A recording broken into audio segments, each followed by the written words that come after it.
So, question: do you ever find yourself thinking you're the black sheep, wondering where that came from, why, what's it rooted in?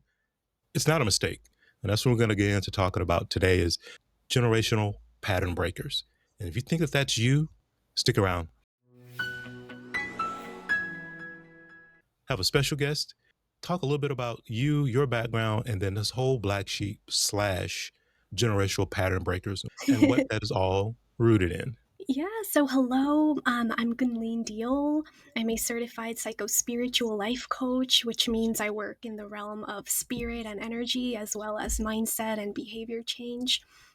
I'm also an ancestral healing coach, so that's what I specifically focus on is ancestral healing. And one of the techniques I use is hypnosis as well. So in ancestral healing, I mainly work with generational pattern breakers, also known as the black sheep of the family. And these are people who've, always felt that they were sort of different from the rest of their family. The way that things were done when it comes to, just child rearing or just daily patterns. They always saw things a little bit differently and always questioned, well, why are things done this way? And they they always saw a better way of doing things. They're usually the healers of the family, and a lot of times they don't know this for themselves until they undergo some of their own shadow work, as I like to call it, and then they really come into an understanding of, well, I've always seen things differently. And there's often this tug of war that happens between continuing to do things the way they've always been done in their family and sort of following their own path. And it's usually through following their own path that they, uncover some of the most beautiful gifts in their own life. And then their family starts to shift as well on an energetic level. Awesome. So it's a great thing to bring up because for me, I've always kind of felt like that rebel in some ways, and I guess maybe Mhm. it's in some ways tied to that also. Um, but generationally, and obviously, it's rooted in some of the traditional cultures within certain families, some traditional cultures, and maybe where you were raised, part of the world, what country, etc. And then at some point, I guess there is someone, as you talk about, that black sheep who comes along and says, you know what, there has to be a different way, not necessarily right or wrong, or better or worse, just a different way to manage things. So when that happens, that starts to show itself. What are some of the types of feelings and behaviors this person may have? Yeah, so some of the feelings and behaviors are going to be I don't fit in, I don't belong, why do I think differently, or like they don't get me, they as in family. There's usually this internal struggle of wanting to pursue your own path. And sometimes in a lot of collectivist cultures, in Eastern cultures, there's this unspoken generational pattern of, having to respect your elders and sort of having to take care of them as you get older. And there's this unspoken pressure that a lot of people carry from those cultures. And so they experience this tug of war, quite strongly, where it's like, I want to pursue my own path, my own identity. But there's this, unspoken thing where I'm sort of being made to be the caretaker or the parent, and they kind of stay stuck in this loop of going back and forth between, following their own interests and being pulled back into the family dynamics. Mhm, mhm. It's interesting because I live here in Hawaii, which is obviously kind of a remote place to live when you look at, just on the map. And there are a lot of young folks who, go away to college, so go from here to the mainland and or even sometimes go west to Japan and other countries when they go to college and then don't return. So they, as you said, they've left their parents and their grandparents and they start to live their life in other parts of the world.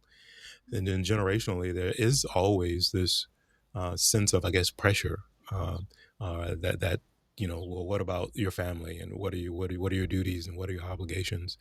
If you're that person, and that's kind of where you're feeling that pressure, what is some of the advice that you typically give someone in that situation?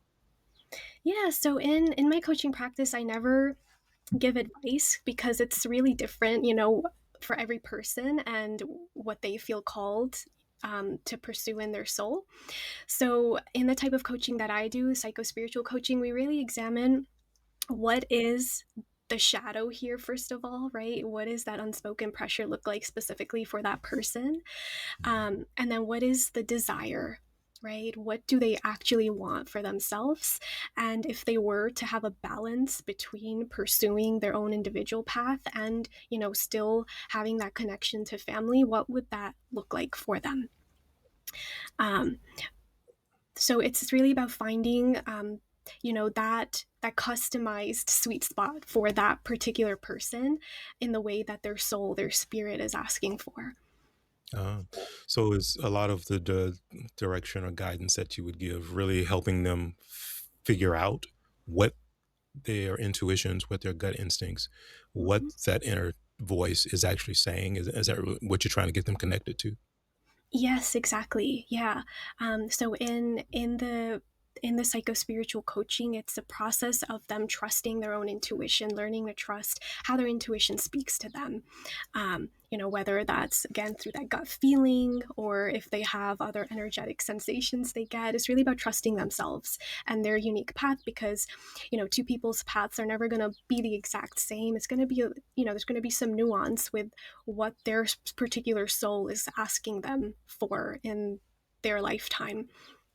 So let's talk about resistance. What typically do you see from a resistance standpoint for someone starting to truly, I guess, open up, tap into those true internal feelings, those true internal instincts? What are some of the behavioral patterns or types of resistance that you typically come across? That's a really great question. So, a lot of it can be guilt. A lot of cultural, family imposed guilt of, they get stuck where their soul's really asking them to pursue this path that is asking them to get out of their comfort zone and, meet new people, try new things, get out of their hometown. But there's that guilt that comes from family or from culture where they kind of feel like a bad person for separating, or, separating in their head from their family expectations, their cultural expectations. Um, so that's a really big one, and with that can also come shame, right? Feeling like they're a bad person. So distinguishing here between, guilt is usually about like, oh, I've done something bad. Shame is, oh, I am a bad person. So they usually go hand in hand, and so that can often happen when, because I know personally some people who've made that move to disconnect from their family for a bit because they needed that for, for their peace of mind to really discover who they are separate from their family. And it's usually during that period when they separate that they undergo the most healing. And a lot of these types of people are really comfortable showing up in the role of the rescuer, the savior, or the hero for their family. And so when they're no longer there doing that, their family now has the opportunity to show up for themselves, right? When that person is no longer filling that role. So it helps the family evolve as well. That's what I've seen, in my personal experience and people I've worked with. And so it's really that guilt and that shame that can really keep somebody stuck from moving forward and understanding that it's actually when you're healing, when you're doing your own work, that your family is evolving and changing as well. So you often hear the term, the apple doesn't fall from the tree kind of thing, and Mhm. DNA, and but would you say that from especially generationally that most of these behaviors are just learned from observation, or is there truly some genetics that's associated with how those behaviors tend to follow from generation to generation? Yeah, that's a really great question, too. So it's both. It's a lot of it is genetically programmed. So it gets passed down through the DNA. So in ancestral healing work, we really look at the core wound that happened, however many generations ago that created the generational pattern. And then we work to heal it at that core wound, at that root, so that pattern no longer exists energetically within the lineage. Um, so, as we know, trauma gets passed on through the genes. So, let's say like 10, 15 generations ago, your great, great, great, great, great grandfather was in a battle, right? And there was a lot of trauma. There's a lot of survival trauma, right? From just that anxiety of having, you don't know if you're going to be alive the next day. And that sustained feeling of fear, it impacts your DNA. as we know from epigenetics, right? Your lived experience and the emotions that you experience on a primary basis, they change your DNA structure. So if you're, constantly in fight or flight, it can change your genetic makeup. And then that gets passed down through the DNA, to that generation and the next generation and the next generation. And then we have this pattern of anxiety, right? Where people don't understand why, but they have this like feeling of anxiety that just comes up when they're in situations that trigger that genetic memory of being in survival, where somebody is, I don't know, pointing a sword or metaphorical gun at them, and they have to survive. And a lot of it is DNA, and then it is also observation, because with epigenetics, through observation, whatever we're observing, it goes into our mind. And then when we internalize it enough through repetition, it can begin affecting how we feel. It can then begin affecting, again, our behavior and our DNA, right? So epigenetics is the idea that our DNA changes through environmental factors, through observation, through lived experience. And so there's that downside to that, right? Where how trauma can change our genes, but there's also the plus side, which is what we do in this work, is if if we heal and if we energetically change the energetic makeup of our lineage, then the genes also change for the better. And we removed that trauma imprint from our legacy, and we've now heightened the blessings, the gifts of our lineage. Awesome. That's fascinating to me from the standpoint of obviously we hear often, especially in the culture work we both do, and a little bit different swim lanes as to how we may go about it. But the net result is a lot of the times we are focused back to the root cause or what was the trigger, what was the experience that was there. But it's absolutely fascinating that some of that can be genetic versus Mhm. an actual lived or thing that you actually personally experienced. Yeah. So that's a new level that I think it's people should be very in tune to and be aware of, that sometimes it's not necessarily something you personally experienced, but it actually can go back generationally within the Yeah. family, and trying to find out where that trigger was and what that episode was about, and then how that's essentially transcended its way through your family, and now still has an impact, and that's what you have to figure out how to address. um, that said, what are some of the techniques that you use to try to get people to connect with that inner space, and really be able to dig and see and understand what is resonating within them? Yeah, so there's a number of techniques that I use. So, one of the main ones is hypnosis. So, I guide the client into a trance like state. So, trance or hypnosis is really a state of deep relaxation where your alpha and theta brainwaves are most active. You go into this state every single night when you're ready to fall asleep, and when you're driving home from work or the grocery store, and you don't know how you got home. It's when your mind is on autopilot and your subconscious has taken over. So your subconscious mind is responsible for 95% of your daily patterns. So, the things that you learned in childhood that now affect how you show up in relationships, it's all contained within your subconscious. So, one of the techniques I use is hypnosis, because it lets the client access a lot more information than they could if they were, just talking like we are now in a conscious state. Um, and then Another technique I use is internal family systems. And I really love this because it's changed my worldview, on how we think as human beings. It's really shifted it from this black and white, like I'm either this or I'm that, to, well, I can be a lot of things at once, right? I can be happy about something, but I can also be angry or resentful about something that happened 10 years ago that I still haven't processed yet. So all of these emotions can coexist, and it's about not judging them, but making room for all of them.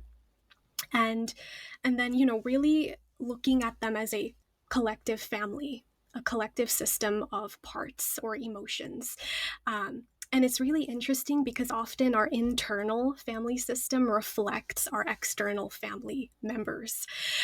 So this has been really groundbreaking for me personally and people I've worked with, where it's like, you ask yourself, right, this particular family member, what role are they taking up in my internal family system? Because we all have an inner mother, we all have an inner father, and if we have siblings, they also play certain roles in our internal family system. They have, certain personalities and characteristics. And so, and all of these roles, they contribute to who we are and our daily lived experience. So that's another technique I use, is internal family systems. And so the boon of that is we get to pick one part and really dig really deep into it to understand if this is holding me back, like if it's a metaphorical shadow, right? Um, what is the hindrance here? Right? What is it holding me back from? And what is on the flip side of that? What is the desire, right? Let's say, for example, is self expression, right? We look at this part of me that is having trouble self expressing. And the desire on the flip side is that I want to be able to, express myself clearly and, speak on stage and, all of that. And so then we dig deeper into, well, what is the generational pattern here, right? Did my ancestors have trouble speaking up? Were they persecuted or ostracized for speaking their truth, right? And then we trace it back to the core wound. So that's usually how I work, is we start with the individual client, in that relaxed trance-like state, working with their different parts in that family of parts, understanding what that one thing is that they want to start working with, and then tracing it back to the generational pattern and initial wound. So I think a large part, well, I don't say a lot, let me not speak for everyone, but some people, the moment they heard the word hypnosis or being hypnotized, it's like, okay, this is hogwash. Here we go with this, blah, blah, blah, blah, right? So, how about you give them a little bit more context about how hypnosis actually works and how we don't realize, most of us, that, as you said, we are in these states more often than we think, and what that looks like and how that's already showing up in our lives? Sorry, we'll get right back to the video in just a second. Just wanted to ask a quick question. What's stopping you from leading your best possible life? Do you feel disconnected, out of sync, unsure of really what it is you want to accomplish, what your true purpose is, and where you want to go with your future? Well, the ASCENT Coaching Program is here to help. We help you get in sync with your true beliefs, your true understanding, your true values. And from that, we help you transform from the inside out and move yourself towards the life you really want. If that sounds of interest to you, please click the link below. You can schedule a free, no obligation consultation where we'll simply get clear on the things you want to accomplish in life, maybe get a better understanding of why certain things haven't worked the way you feel that they should. And from there, we can move forward to help you become the best possible you can be. Let's get back to the video. Yeah, so hypnosis is a really natural state. As I gave the example before, you go into it multiple times a day. Like another example is when you're watching TV at the end of the day and you're just checked out, and you're just kind of letting it all in, and you're kind of in that very relaxed state where you're not super responsive and you're just really just you're kind of snoozing, but your eyes are still open, you're watching TV. Um, you're in hypnosis anytime your brain waves are in that alpha or theta state, and you can tell you're just in a state of deep relaxation. You're in hypnosis, and then right before you're falling asleep and your eyes kind of roll up and you're just starting to lose sensation in your physical body and you're starting to just become more and more internally aware. You're going into hypnosis. So it's a very normal state. It's nothing freaky. So when I induct clients into hypnosis, it's usually very simple. The method I use is rapid eye movement, where I just ask them to roll their eyeballs up, because that's a way to induce the alpha brainwave state. And then, once you do that, your eyes start blinking really fast, and that's how you know you're going into trance. And then I just guide them through a visualization, and they're relaxed. And then we can go in and we can, do our work of finding the root cause of their presenting issue and then working to transform it. So let's dig just a little bit deeper because I think this will be helpful for our audience because we use the term in there alpha and then theta. Mhm, How about you give a little bit more depth as to maybe which one is the deeper level and what mhm. some of the differences are between those two places? Sure. So theta is the deeper level. So alpha is a lighter trance. It's where you can still, be responsive, and even in theta, you can still be responsive. If we're dialoguing in a session, the intensity of hypnosis or trance is not as important. It's as long as you're in hypnosis, you're going to be able to access the information you need. But theta is just a deeper level where you're a little bit more relaxed. You're able to access maybe more vividly, but the state is again not so important as long as you're in one of those two, and we're able to dialogue and you're able to access memories. We're good. So when we dream, typically, let's say we're sleeping, and when we dream in a dream state, are we in either alpha or theta, or could it be one or the other, or what does that look like in relationship? Yeah, so dream state is usually it starts in theta and then you go deeper into delta. Um, and then alpha is usually most common for meditation when you're just doing like a light meditation and you're, aware of your breath and your senses and all of that. So the way I like to look at it is alpha is kind of like the gateway or the entry point into relaxation. And then when you go deeper and you really start losing like physical sensation, you're in theta. And then when you're in dream state, you go into like full on delta. And they often say that when you're dreaming, you're in rapid eye movement where your eyeballs are going back and forth really fast. So that's kind of what we induce by having the client roll their eyeballs up and then when their eyes start blinking. So just a really quick way of slowing their brain waves down and getting them into that deep relaxation. So then let me transition a little bit. One of the other things that you specialize in is the rapid transformation therapy. And I'm going to make an assumption, and you can correct me.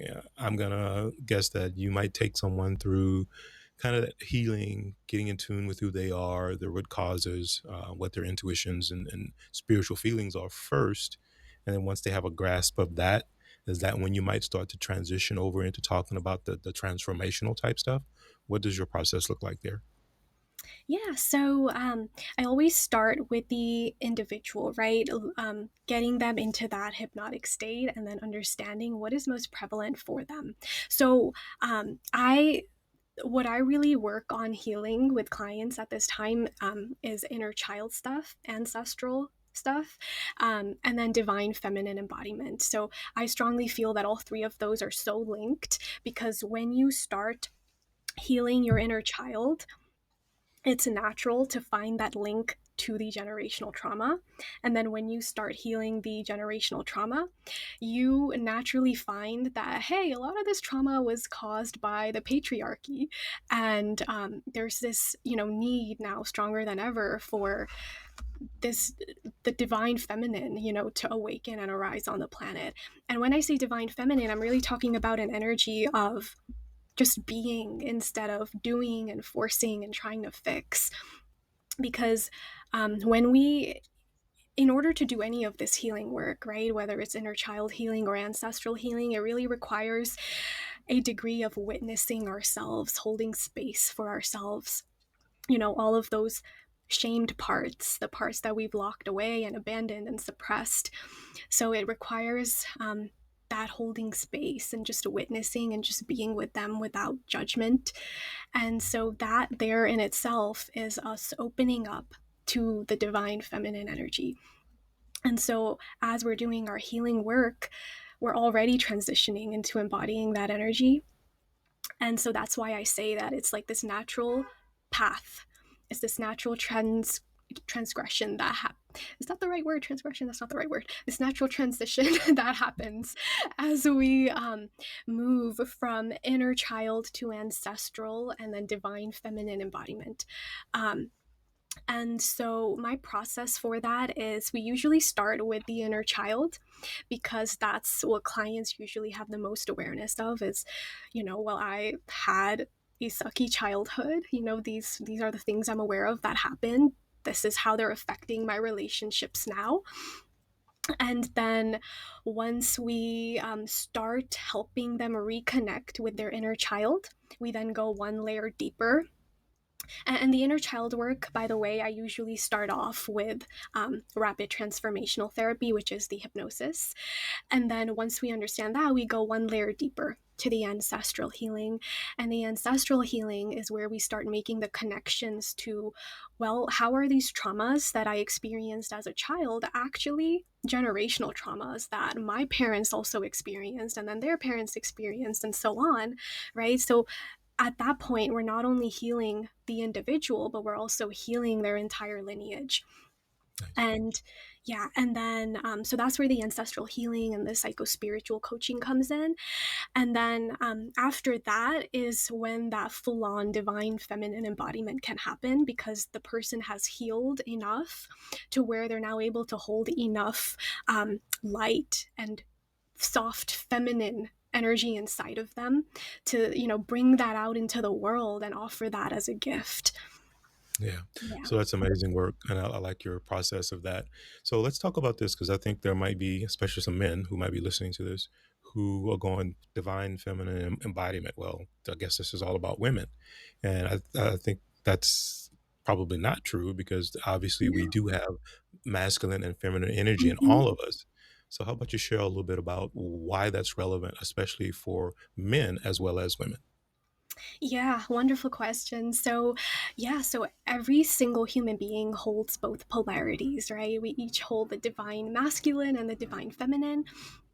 And, this is not gender specific. Regardless of whether which gender you identify with, one usually does tend to be a little bit more dominant than the other.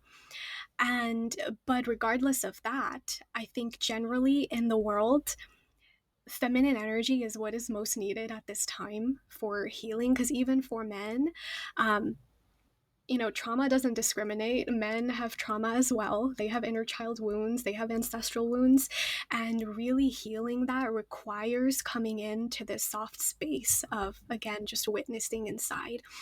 I think men and even women nowadays are so programmed from a young age to be in this energy of like doing and proving and, trying to just be all these things for everybody, where they really disconnect from their core self. And so true deep healing requires being instead of doing. It requires, going, having the courage and the compassion to really go inside and connect with yourself, all of the different parts of yourself. And that requires being able to foster internal safety, emotional safety. And I feel like our society is not very, it's not very resourced. Well, I have to say nowadays it is getting really, really good, but historically it hasn't been very well resourced when it comes to emotional literacy. So a lot of people, grew up not having the tools they needed to work with their emotions and understand their emotions.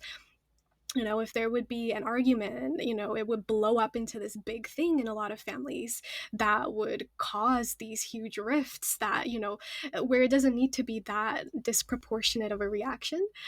If we just knew how to work with our anger and, and not also label it as something bad, but see it for what it is, that, hey, I had a boundary that was crossed. This is why I'm getting angry. And I just need to go within and really understand this for myself. So I don't let this happen again. So going back to the question is that men also need to be able to understand their own feminine side and to be able to respect it.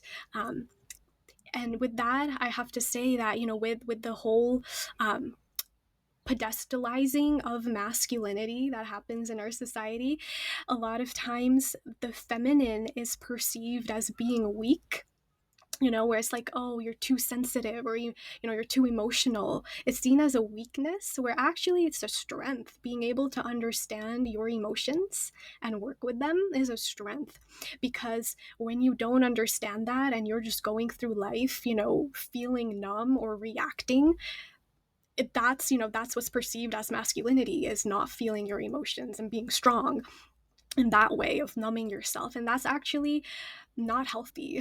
That's what has caused so many wars, right? And that's what's created all this generational trauma. So I feel like society as a whole is actually coming slowly, gradually, more than ever now into this realization that actually we are enough. You know, we don't need to be doing all these things in order to prove our worth.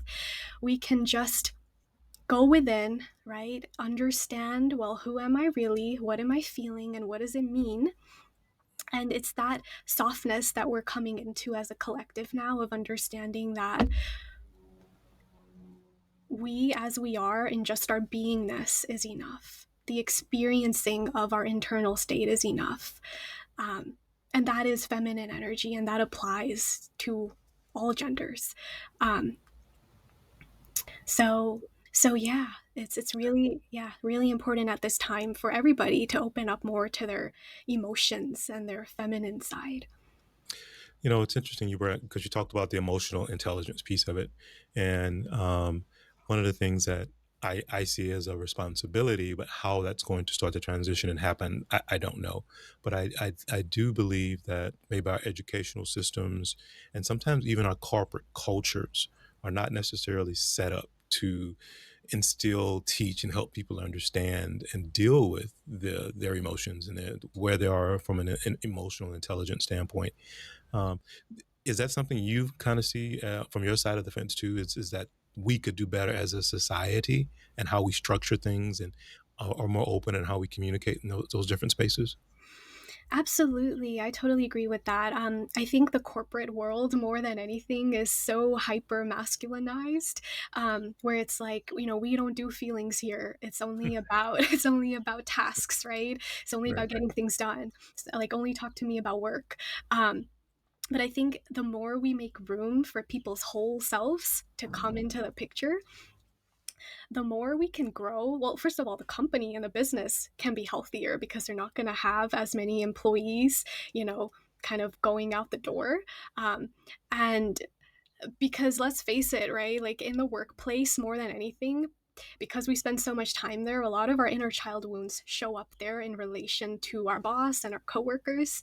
Um, and so, I mean, a lot of companies are doing really well nowadays because they have a lot of coaching programs when it comes to emotional intelligence. So, you know, employees have those resources nowadays to start understanding, right, their emotions in context of relationships at work.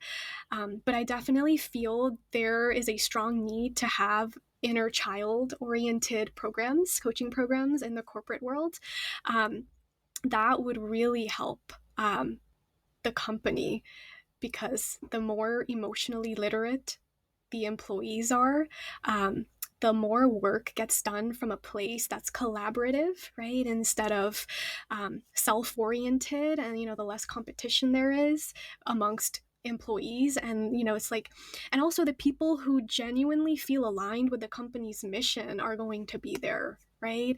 um, so this process of self-discovery, it not only benefits the individual, right, because they find out their purpose, they heal their inner child wounds, their family stuff, right, and they become a more integrated whole human being. But then when we have more integrated whole human beings as a collective of people, we function better as a society where the things that actually need to happen are happening, right?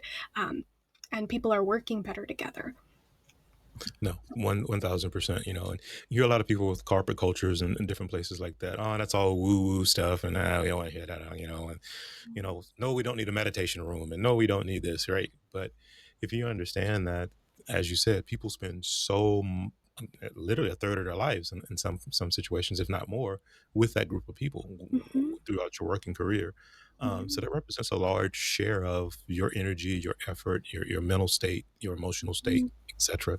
So offering things that reinforce, strengthen, and cause things to be more collaborative, more productive, more one mindedness, I think really can make a difference in the success of the business.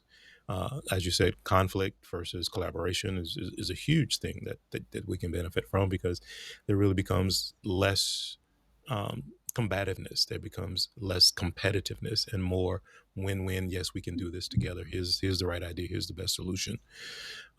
So I really would like to see some of that start to happen in the workplace for sure, but even in our educational system, because there are a lot of times when things are set up to specifically show and shine a light on the competitive side versus the collaborative, emotional, it's okay to be who you are side of Mm-hmm. things. I think that's very relevant.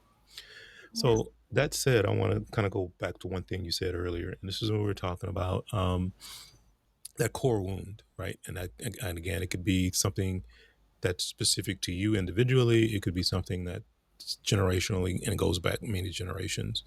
Um, Once you've identified that and helped them truly see where that originated from within their specific situation, um, what are the typical steps that you would use? And again, I know it's kind of hard to say typical because each individual is a little bit different. But and I guess what I'm asking is, what involvement or activities do you typically ask the individual to do to start to move themselves forward, or is there just don't know because each person's different? Yeah. So it is unique to each person what the, as I like to call them, the embodiment practices are going to be, right? So the first part of the healing work is the energetic change, and then the second part is the client embodying the behavioral change. And so the prescription for the embodiment is going to be different based on who the ancestors are of that particular client, because they usually are the ones prescribing, the behavioral change. But a lot of times the commonality I've seen is that the ancestors really just want the client to start seeing themselves as the light bearer, like the torch bearer, or like the altar, if you will, of the change and the healing that's happening. They want them to start seeing themselves in a different light. And that is so important, because that really is preventative against a lot of the shame and the guilt that we were talking about from earlier.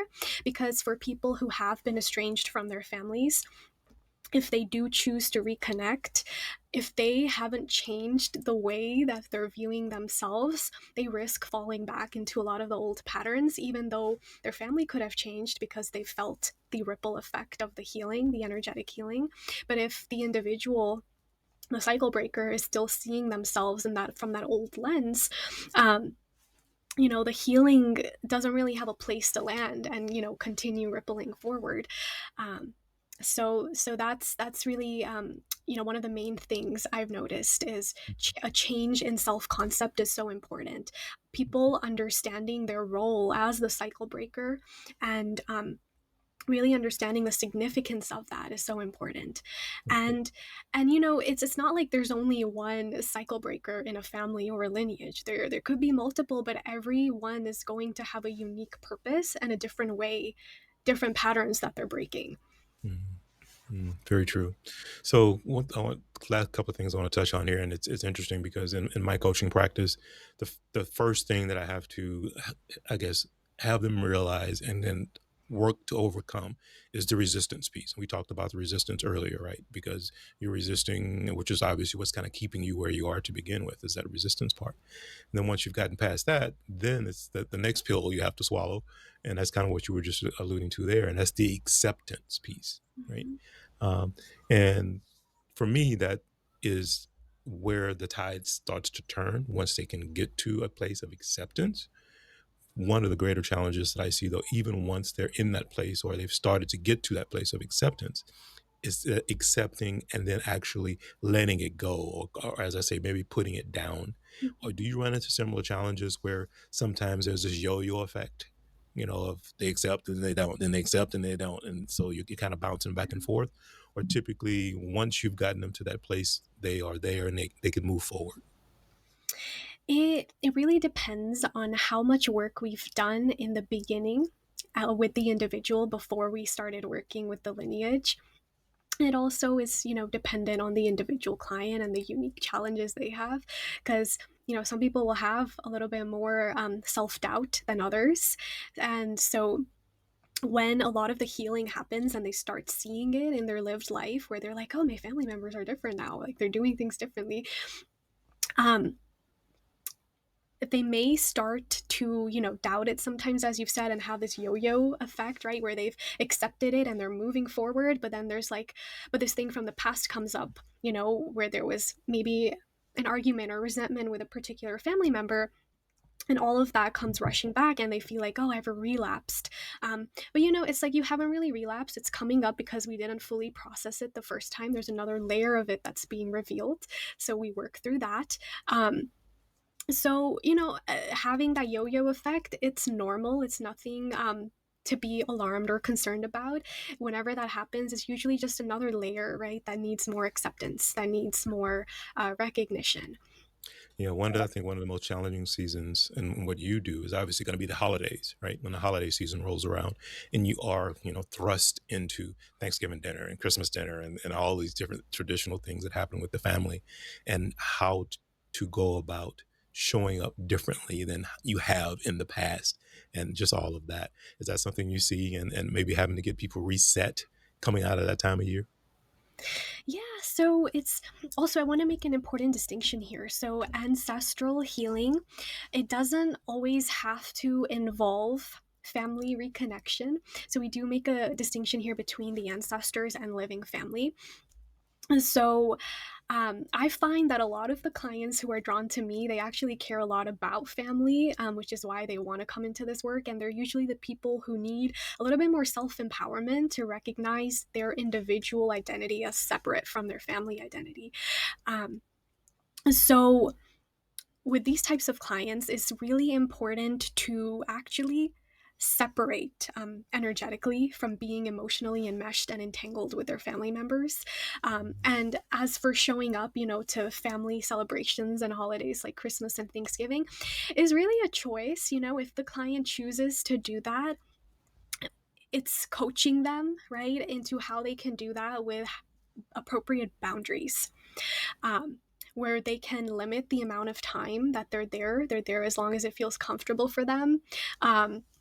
They're, open to talking about topics they feel comfortable talking about. And if, Aunt Sally or whoever brings up something they don't want to talk about, it's about equipping them to be able to clearly put a boundary there and say, hey, I'm not comfortable talking about that. Can we switch over to a different topic?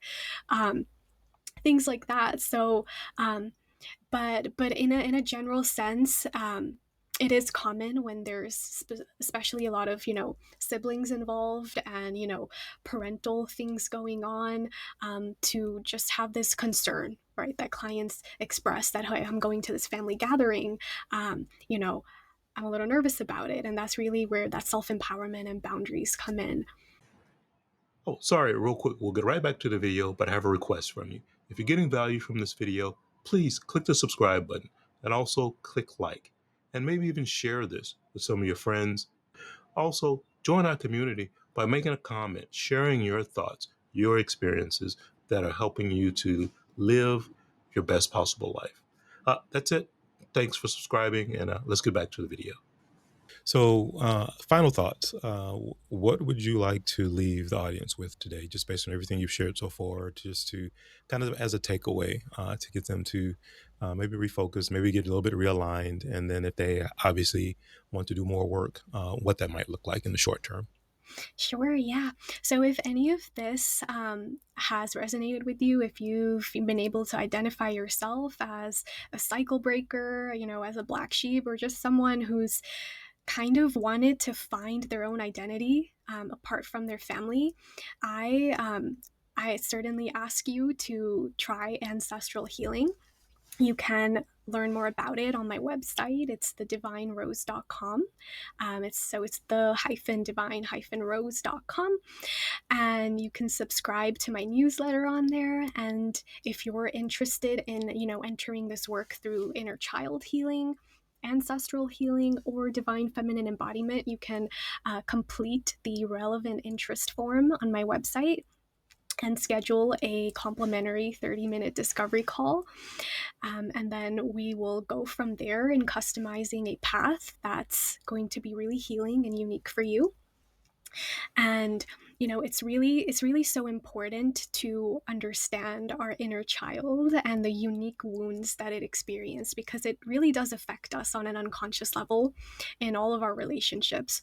We were talking about work, and it's like a lot of the imprints we had from our primary caregivers, we tend to transfer them onto our coworkers and our supervisor and other people in our life. So this work really, is at the crux of true transformation to having better relationships, having a better sense of self, understanding who you truly are when you're not living from wounds. So, yes, if any of this, has resonated with you, please visit my website, fill out the interest form. If you have questions, you can reach me at contact@thedivinerose.com. And I look forward to being in touch with some of you. Awesome. Thank you for sharing that. I'll make sure that the your website and a link to that and also your email is in the show notes below. So if anyone is interested, definitely check that out. This has been amazing. Thank you for your time today. Great information. And again, us as coaches, we are looking to help. It's not about us. It's not even necessarily about specifically what we do. It's about how we can help others become their best possible selves. And one method versus another method, it's all about what is going to be the best possible solution for each individual. So and that's why I wanted to have you on and have you share your perspective and what you do to help people move forward and live their best possible lives. Until next time, take care of yourself, and we'll definitely talk. See you soon. Awesome. Thank you so much, Brian. Bye, Enjoyed it. everyone. Bye now.